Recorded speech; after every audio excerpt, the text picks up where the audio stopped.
명문 유림 가문에 무슨 파 많죠.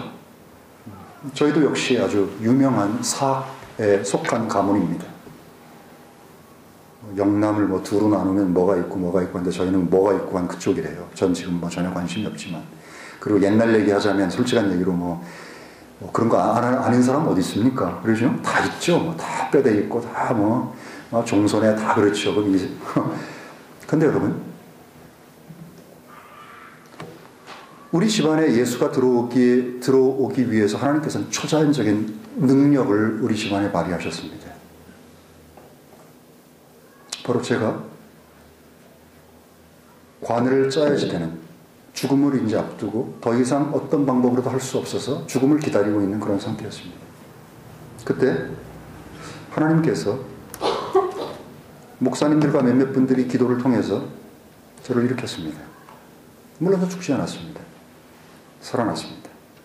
자, 이게 뭡니까? 신유의 기적입니다. 이 기적을 통해서 예수를 믿었습니까? 아닙니다.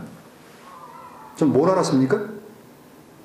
하나님이 생존하시는 분이고 그분은 사람들이 간청을 듣는 분이시라는 거예요.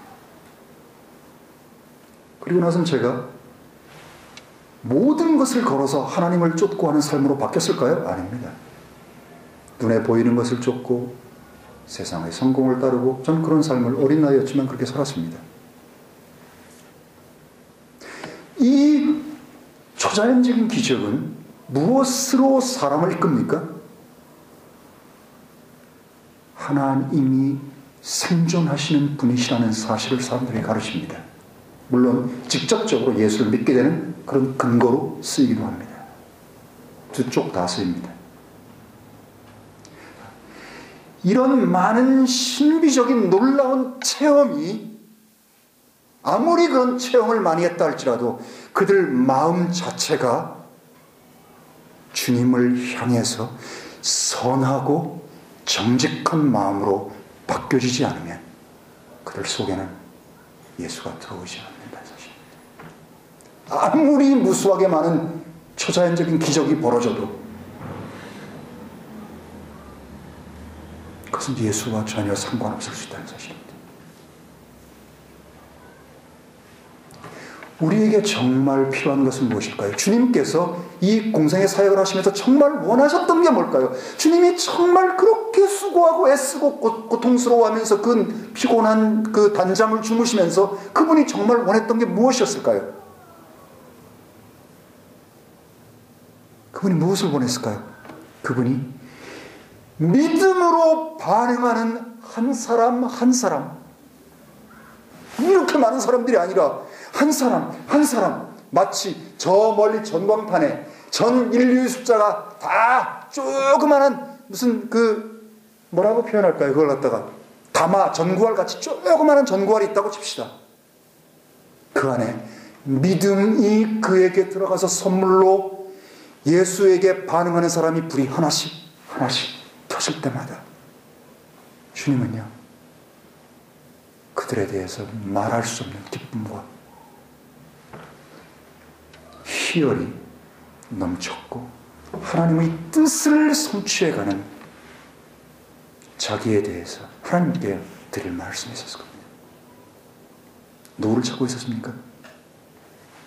보이지 않는 하나님, 그리고 보이지 않는 하나님이 나타난, 그래서 하나님의 아들이라고 불리워지고 메시아 크리스토스, 그리고 사람의 아들이라고 불리워지는 자기를 보고 자기에 대한 믿음이 생겨서 이 세상을 등지고 자기를 쫓을 수 있는 그 사람을 찾기 원했다.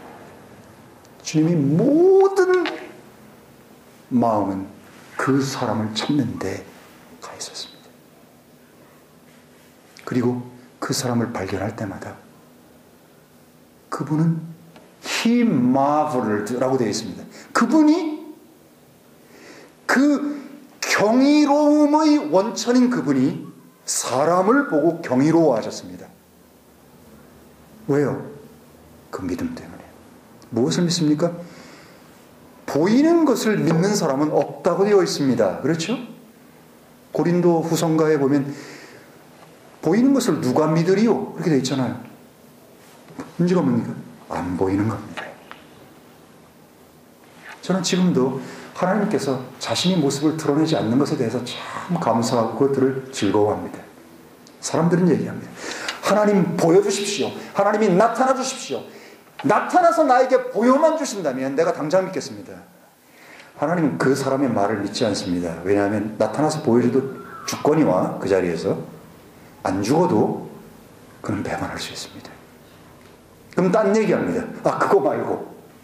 아, 그 보여준 건 좋은데 또 다른 걸 얘기합니다. 끝이 없는 거예요, 끝이. 우리는 모든 것이 뭡니까? 믿음입니다. 문제는 믿음입니다. 문제는 믿음이에요. 희한한 건요, 똑같은 말을 듣는데 믿음으로 반응하는 사람이 있고 믿음으로 전혀 화합하지 못하는 사람이 있다는 사실입니다. 누가복음 9장으로 다시 되돌아가면 우리가 물어야 될 중대한 질문이 있습니다. 우리 인생 가운데서 이 문제를 해답하지 못하면요, 헛산 겁니다. 헛산 겁니다. 제가 단언코 말씀드립니다. 왜요? 제 말이 아니라 하나님의 기록된 말씀이기 때문에 단언코 말씀드립니다. 너는 나를 누구라 하느냐? 이 대답을 하지 못하면 헛산 겁니다. 하나님은 그녀에게 준 그 곡물과 공기와 물과 모든 한없는 은혜에 대해서 낭비였다는 생각을 그분 하실 겁니다. 그들은 그걸 누릴 자격도 없는 겁니다. 여러분 뭐라고 대답하시겠습니까? 배운 거 말고요. 배워서 하는 거 말고요. 그렇다니까 하는 거 말고요. 내 마음속에 믿음이 들어와서 믿음의 눈이 나의 영을 살려서 영적인 눈을 뜨고 보니 그가 누구라고 말할 수 있는 그가 과연 누구냐는 사실입니다.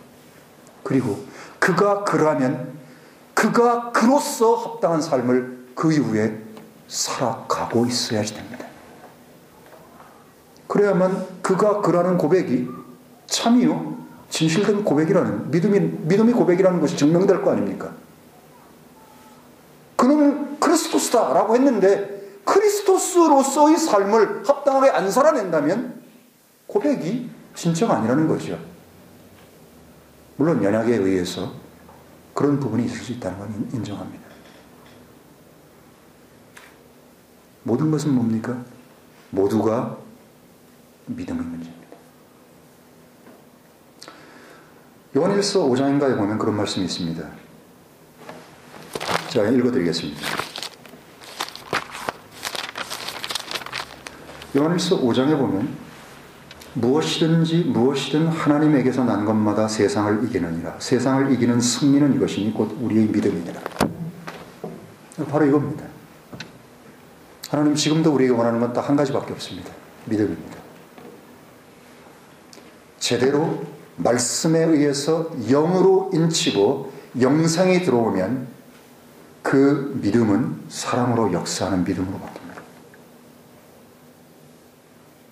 바로 이 문제입니다.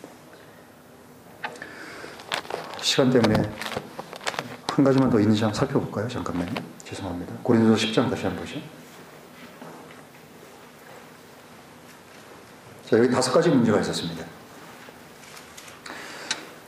이스라엘 역사적으로 우리의 본보기로 기록되어 있는, 어떻게 보면 그들은 참 안 됐습니다. 우리들이 샘플이 되기 위해서, 인샘플스가 되기 위해서 그들은 그것을 겪었던 모양입니다. 물론 그건 아니지만 여러분 6절부터 시작해가지고 10절에까지 이스라엘이 광야에서 어떤 범죄를 했는지가 5가지가 기록이 되어 있습니다. 그것은 오늘날 우리가 이 세상을 살고 있으면서 저지르고 있는 고백한 믿음에 합당한 삶을 살아내지 못할 때 바로 그 5가지 범죄와 똑같습니다. 뭡니까? 여러분이 영어 성경을 읽으시면 네 가지는 여러분이 쉽게 찾을 수 있는데 한 가지가 잘 안 찾아집니다. 영어 성경을 한번 보시면요. 6절 한번 보시죠. 7절에 neither라고 시작합니다. 8절도 neither, 9절도 neither, 10절도 neither. neither 뭐뭐, neither commit fornication, neither idolatry. 근데 neither가 있다는 뜻은 뭡니까? 그 전의 문장에 부정문이 쓰였다는 뜻이죠. 그래서 그것 말고 이것도 그러니까 네 가지가 neither니까 앞에 한 가지 하나 not이 더 있습니다. not이 뭡니까? lust입니다. 5가지가 뭐라고요? lust. 그 다음에 idolatry, fornication, testing God, murmuring. 불평불만하는 것, 주님을 시험하는 것, 행음하는 것, sexual sin이요. 그 다음 우상숭배하는 것, 그 다음에 정욕을 갖는 것이. 정욕이 뭐죠? 정욕을 뒤집으면 욕정입니다. 쉽죠, 여러분? 욕정. 좀 더 쉽게 얘기하면 욕망, 욕심, 그런 것들입니다. 이것에 대해서 얘기는 길어져서 못하겠습니다. 욕정, 이 lust는 아주 핵심적인 부정적인 측면입니다. 그렇죠? 갈라디아서 5장 이후에, 그리고 로마서 8장, 로마서 7장, 6장, 그러죠? 동일하게 벌어집니다. 그러면서 뭐라고 얘기합니까? Wherefore, 그런즉 너희들 선줄로 생각하는 자는 너희가 넘어질까 조심하라. 왜?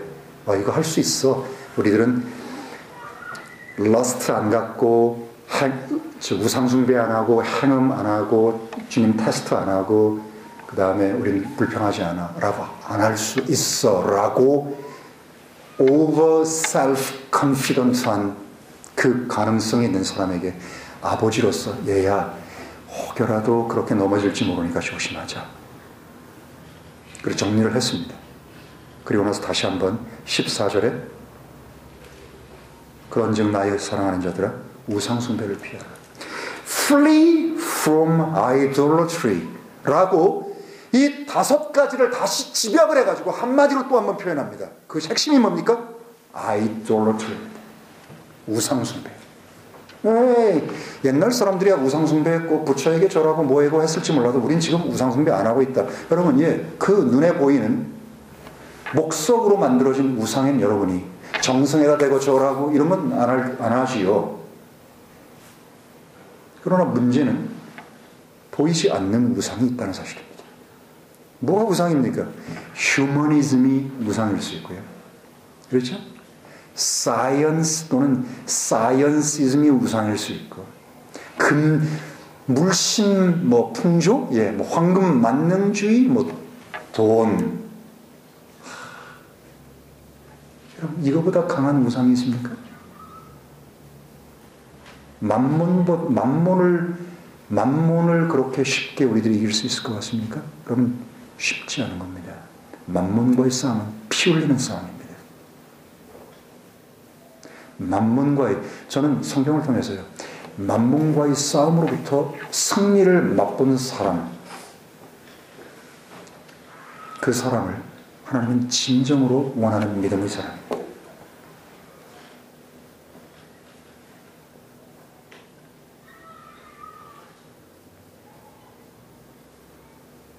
우상숭배. 골로새서 3장에 보면 covetousness is idolatry라고 되어 있죠. 우상숭배는 탐심을 피하라. 이는 우상숭배이기 때문입니다. covetousness가 뭐예요? 탐내는 겁니다. 욕심이 있다는 거예요. 좀 더 많이, 좀 더 럭셔리하게, 좀 더 좋은 옷, 좀 더 편한 차, 좀 더 나은 집, 좀 더 맛있는 음식, 좀 더. 그게 우상숭배입니다.